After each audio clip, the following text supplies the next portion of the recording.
What is up, YouTube? It's your boy TheWalk71, replaced day with a 4, and I am here with my WWE Great Balls of Fire pay-per-view for you guys. And no, I'm not making this up. This is not fake. WWE actually named their pay-per-view Great Balls of Fire from a song from the 50s by Jerry Lee Lewis, I believe. Yeah, that's the name of the pay-per-view.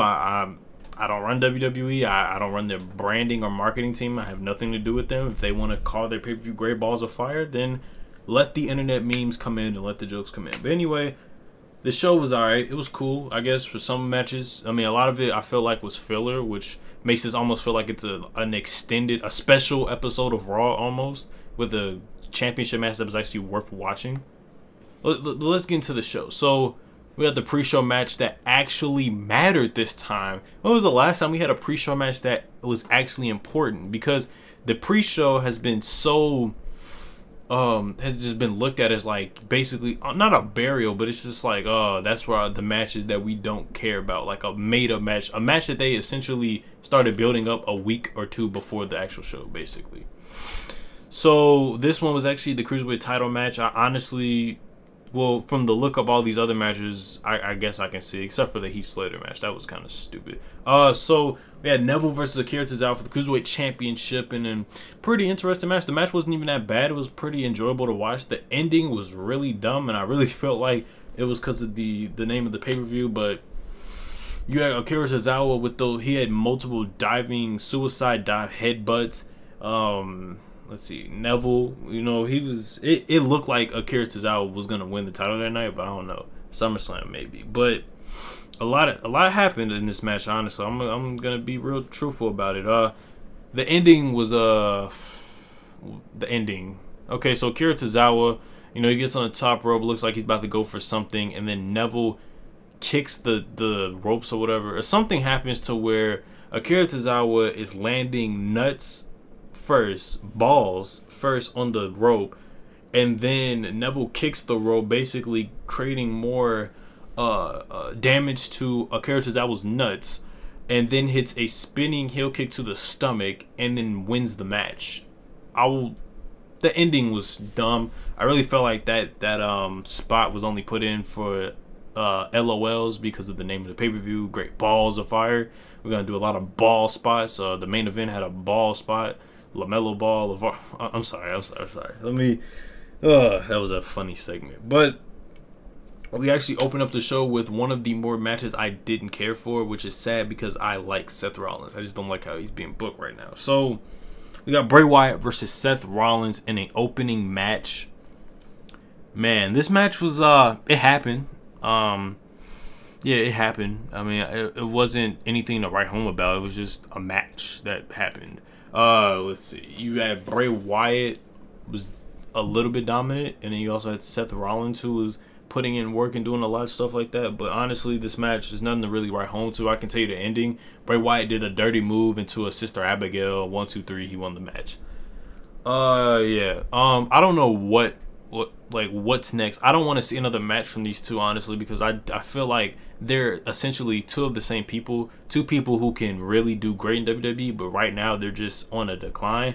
More Bray Wyatt than anybody, because it seems like WWE chooses when to and when not to push Bray Wyatt. Like when he first came in to the main roster, he was pushed to the moon.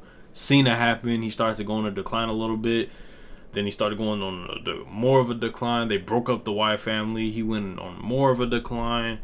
Then he got injured. Then they brought the Wyatt family back. It looked like everything was going great.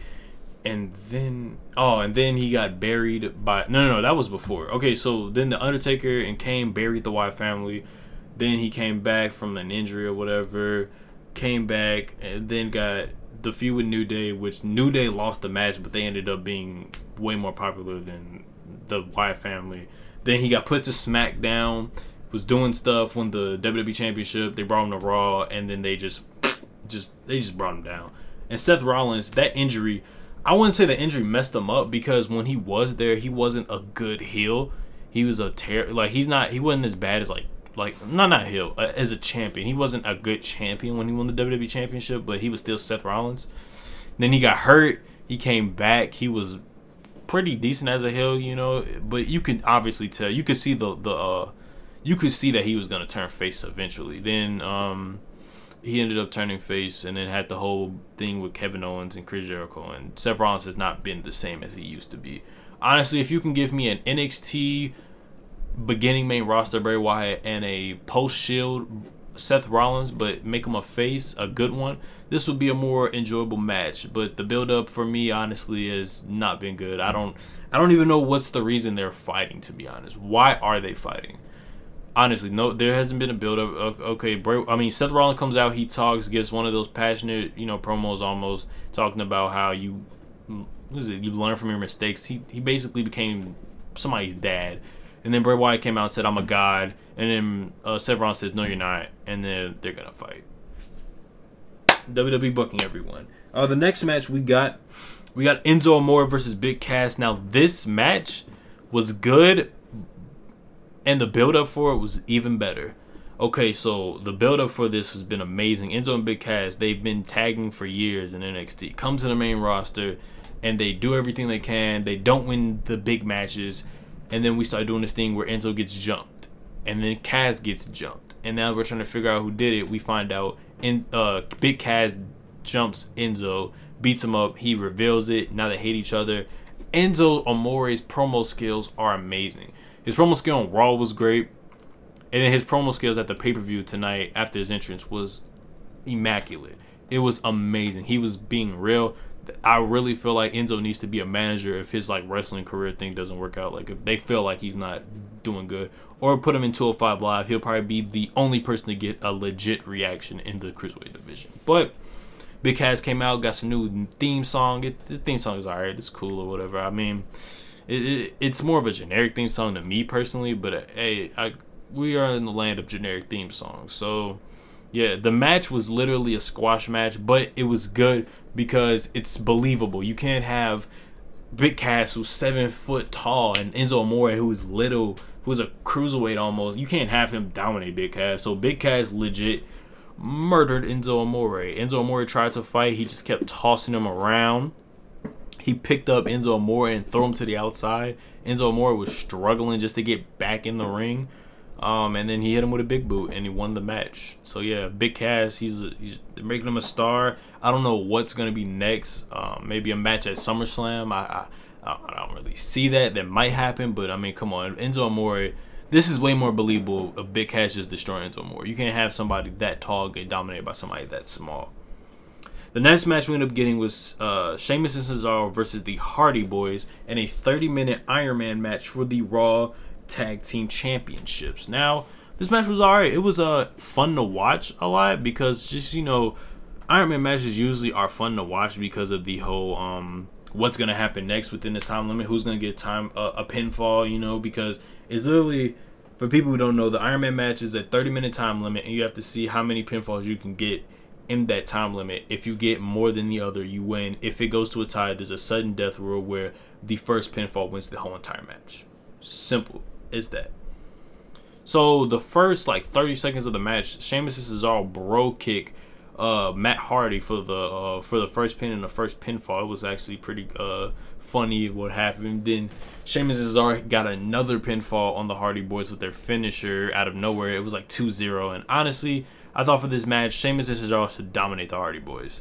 They shouldn't even get a pinfall. But then eventually, what happened? Oh, eventually, the Hardy Boys ended up getting a pinfall off of something. They did something, and they got a pinfall off of it. Yeah, they did something, got a pinfall off of it. Then the Sheamus and Cesaro got a count out on the Hardy Boys, and the Hardy Boys got another one. I don't know if it was from the Swanton one. They got another one. It ended up becoming a 3-3. And the funny part about it, I think they were trying to do this whole 3-1 lead thing. The whole thing that's been ruling sports whenever somebody blows a 3-1 lead. First with the Warriors, then with the Cleveland Indians against the Chicago Cubs. Then, well, technically the whatchamacallit, the Cavs blew a 3-1 lead. They didn't have the 3-1 lead, but they were the one in the 3-1 lead, and they ended up losing. So I felt like they were trying to do that, and they came back. But then it was 3-3, everybody's trying to kill each other, and one amazing spot I'll give to the Hardy Boys. So they have Sheamus, I believe, in the middle of the ring, either Sheamus or Cesaro, one of them, and Matt Hardy and Jeff Hardy are on each side of the top rope, like right across from each other, and they both hit dives on that one person. Matt Hardy ends up bleeding from it. It was crazy. Matt Hardy looks crazy with the blood on his face. It was lit though. It was lit. Then we got this, like, not, you know, the whole finish of the match when Jeff Hardy hit the Swanton Bomb on Sheamus, and then Cesaro came in the ring, stole the pin because he was the legal man, and then Jeff Hardy tried to hit Cesaro with the twist of fate, but it was like 5 seconds left and he didn't get the pinfall. Sheamus and Cesaro won. They retained the championship. I don't know what's next for the Hardy Boys. They need to get this broken gimmick from TNA, because these Hardy Boys act that we got now is not working for me anymore. They're the nostalgic act. They're just Team Extreme. I don't see the purpose of Team Extreme anymore. Like, it's not the early 2000s anymore. It's 2017. We're done with this. They need the broken gimmick because they're starting to bore me now. They're starting to become the nostalgic act or whatever. Now, the next match we got was wait a minute. Oh, I forgot to write it down, but I got it. Don't worry. The next match we ended up getting was the Raw Women's Championship match. We got Sasha Banks taking on the Raw Women's Champion Alexa Bliss, and this match was alright. It was cool to watch. The build up for it, honestly, for me, there wasn't really a build up because the match was made like 2 weeks ago. But hey, man, we had the match. Alexa Bliss did the whole broken arm spot that she did to Becky Lynch on SmackDown once. It was funny. Then she clocked Sasha Banks with that forearm. Sasha Banks got moves in. Alexa Bliss got moves in. A lot happened. Oh, one cool spot was Alexa Bliss was about to set up for the Twisted Bliss, and Sasha Banks put her in the bank statement. And then she was put in the bank statement. It looked like, for so long, it looked like Sasha Banks was about to make her tap out. She ended up getting out of it, and then Alexa Bliss does what a heel does to get heat. She did the Usos thing. She waited to the outside of the ring for the 10 count, and she held up her championship. Sasha Banks won by countout, but Alexa Bliss retained the title. And yeah, or let me tell you what happened after the match. So after that, Sasha Banks actually does what I think a lot of people should do when something like that happens. Go after the person. So she did. She went after Alexa Bliss. They fought to the announce table on the stage. And then it looked like Alexa Bliss was going to DDT Sasha Banks on the table. And then she threw Alexis off and hit a diving knees to the face of both knees, double knees, onto the face of Alexa Bliss. And yeah.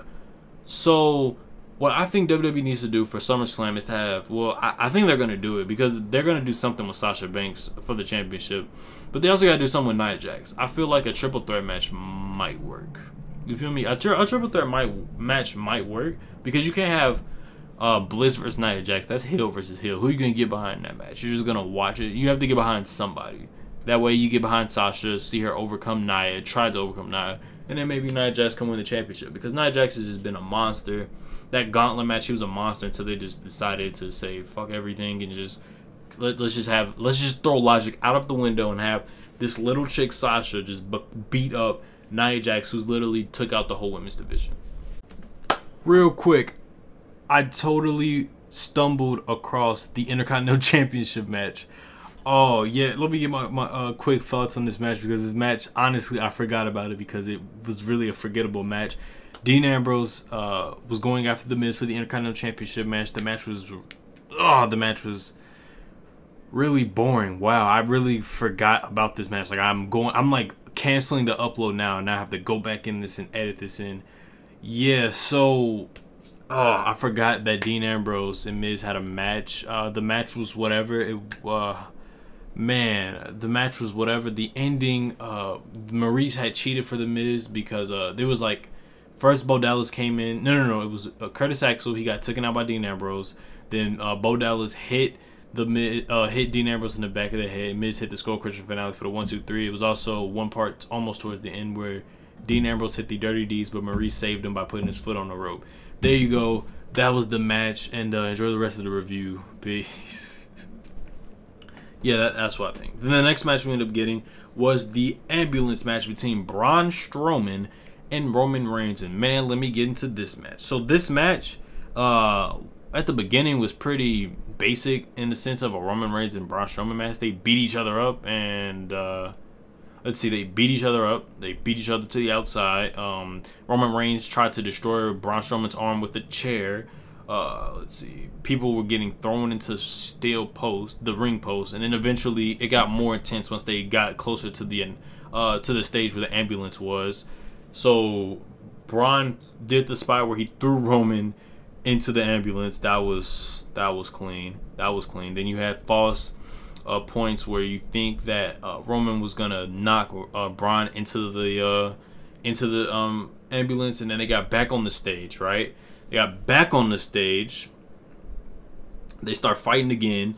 Roman gets thrown into the flimsy Titan Minitron, and then Roman, was it Roman? I don't know. Somebody, I believe it was Braun. One of them, I'm trying to remember, but I think it was Braun Strowman. I think he's trying to go for something. Roman reversed it, and somehow Braun Strowman ended up in one of the Minitron lights, and he went through it. So it's like a bunch of lights just broken off and stuff, and Braun's just sitting there. It was crazy. It was lit, and the WWE tried to make it all cinematic by having it was terrible. It was like the most perfectly timed static. They had static on there to show that it's broken. It was so perfectly timed. You could just tell when it was gonna happen. It was like static, static, static.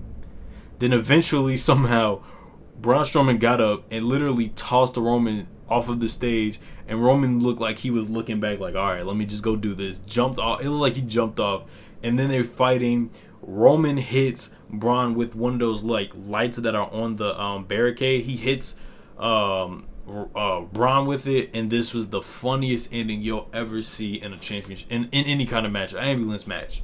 Roman literally slides in the ambulance, and Braun closes the door. Braun wins the match. I was dead because the way my man Roman Reigns slid in the back of the ambulance truck was like sliding into a DM or something, bruh. Oh my, he slid so it was like the most perfect spot you'll ever see. Like, watch the match and then watch how Roman slides in to the ambulance. I lost my mind, bro. I was like, what? He slid in there, the perfect baseball slide, head first, didn't care at all. Braun ended up closing the doors. That was in the match. Braun won, but that wasn't the end. Roman got out, beat up Braun Strowman, beat him up, put him in the ambulance, and Roman turned this into GTA. He drove the ambulance truck. He drove it out to the arena, to the backstage. And Roman looked like, I don't know what he was going to do. So he stopped the car. He looks behind him. He sees the truck. Puts the car in reverse. Drives back full speed. Crashes into a truck. Destroys the truck. And he commits murder on live WWE television. No, Braun Strowman's not dead. But he should be dead because he literally rammed a truck into the back of an ambulance truck into a production truck. The ambulance truck was like all messed up in the back. But it was fun to see. Because, you know, in WWE, you can commit murder and not go to jail for it. I mean, people have been thrown off of stairs. That's attempted murder. That was attempted murder. Vince McMahon stepped into a limousine and it blew up. Undertaker hung Big Boss Man one time. Undertaker crucified people. Anything can happen in WWE is what I'm trying to say. So, after that, they spent, like, Roman Reigns got out of that jam. That Roman Reigns was not playing it. He got out. He was looking. He ran. He got out of there. So then you had Kurt Angle and a bunch of random people, a bunch of extras just filming it, you know, because that's what we do in this generation. We film everything, you know. We don't call the cops. We put it on Instagram. But they were trying to open the door to get Braun out. You had Jamie Noble come out, you know. He just got stabbed a couple months ago, but he's back trying to open up the ambulance door, and he couldn't do it with a crowbar. So then they had an intermediate match that nobody paid attention to. It was Heath Slater versus Kurt Hawkins. That match happened in the background, but then they made it a double screen. That's how much they don't care about these people. So then eventually the match happened. Nobody was really paying attention because they were just trying to figure out what just happened. They ended up bringing a fire truck and, you know, all dramatic. Kurt Angle just don't know what's going on right now. So the match happened. We didn't even see the ending of it. All I know is I heard the announcer say Heath Slater won. And then the fire department had to use their special tactics to open up the ambulance truck just to see Braun Strowman get out looking like he just got shot up. that man was covered in blood. I commend WWE for actually doing that. Now, I'm pretty sure that's not real blood, but I commend them for actually, you know, making him look not invulnerable or not human, but like making him not look OP. Like, he comes out of there bleeding.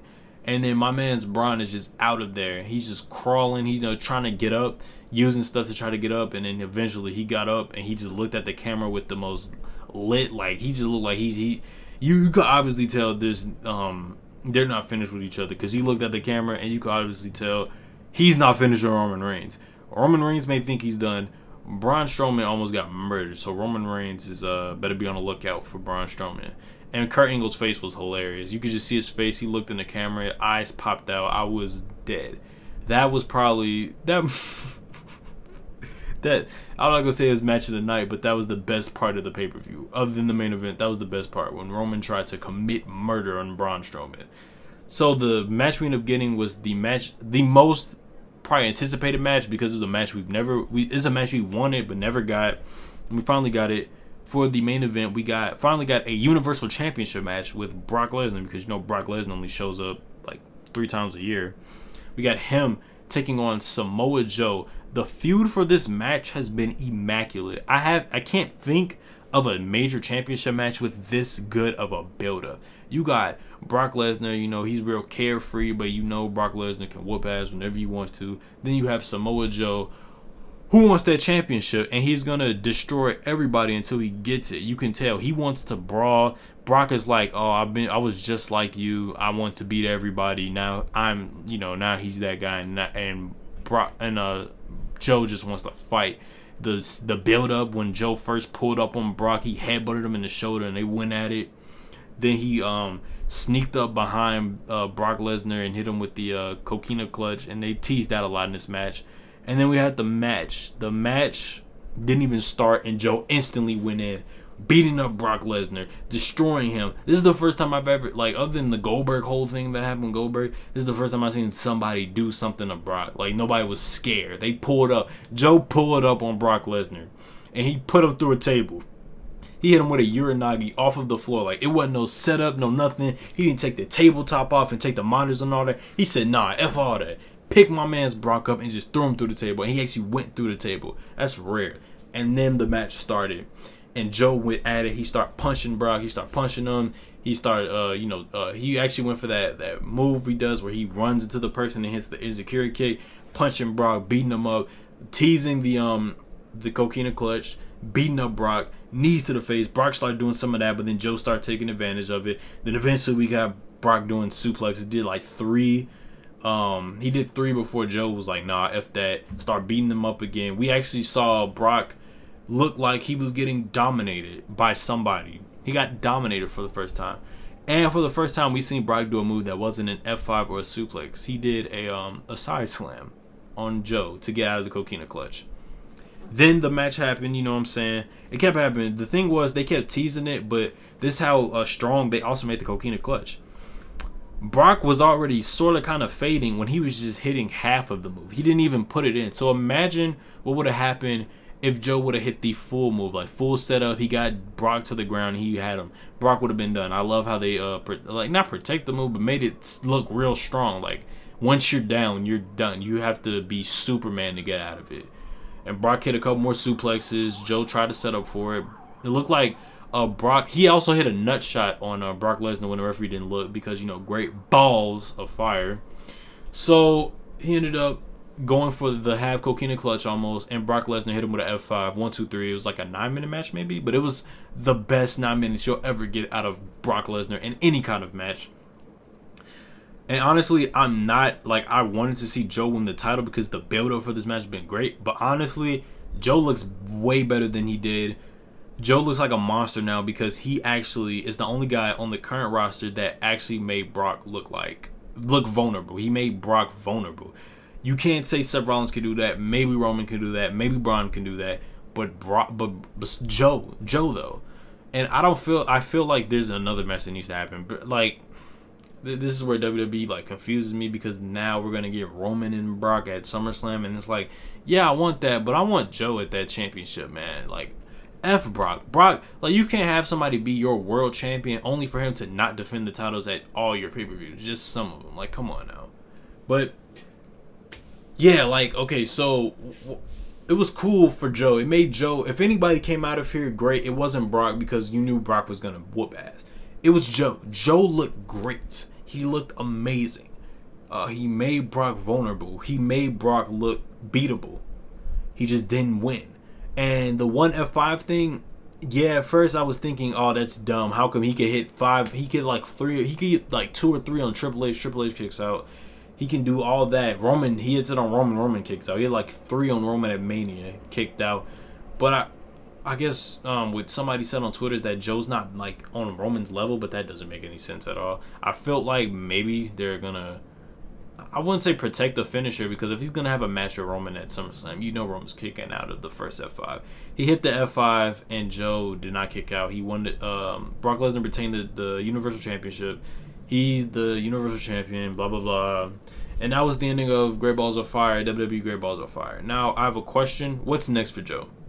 Now that he's not in the title picture, because you can already tell they're putting Roman in there apparently. What's next for Joe? Who is he going to feud with that's going to not devalue him? Because his feud with Seth Rollins was terrible. It just wasn't as good as people thought it was. And then Joe ended up losing, which was dumb.